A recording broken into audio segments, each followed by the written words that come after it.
নমস্কার, welcome to দিদি number 1 season 7।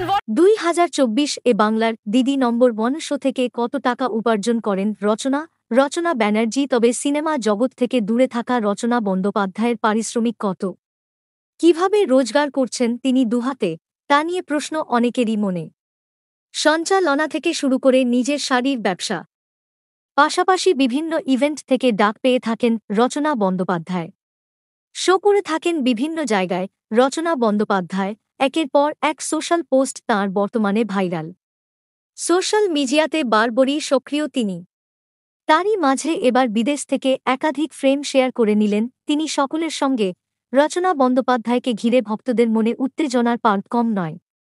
দিদি নম্বর 1 সেট থেকে নিত্য ভক্তদের সঙ্গে যোগাযোগ রেখে চলেছেন রচনা বন্দ্যোপাধ্যায়। বরাবরই তিনি টলিপাড়ার ক্রাশ।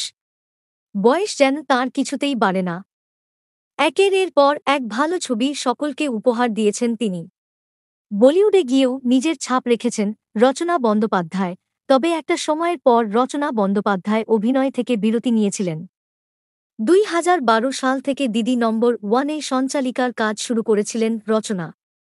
তখন থেকেই দর্শকদের নজরের কেন্দ্রে তিনিই, রিল লাইফের দিদি। তবে সিনেমা জগৎ থেকে দূরে থাকা রচনা বন্দ্যোপাধ্যায়ের পারিশ্রমিক কত?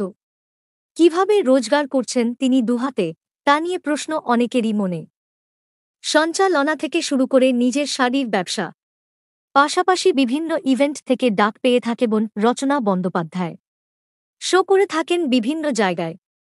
সোশ্যাল মিডিয়ায় সার্চ করলে বা গুগলে উত্তর খুঁজতে বেরলে চোখে পড়ে রচনা বন্দ্যোপাধ্যায় এপিসোড পিছু পারিশ্রমিক নিয়ে থাকেন 1 থেকে 2 লাখ টাকা। যদিও এর সত্যতা যাচাই করে দেখেনি টিভি 9 বাংলা।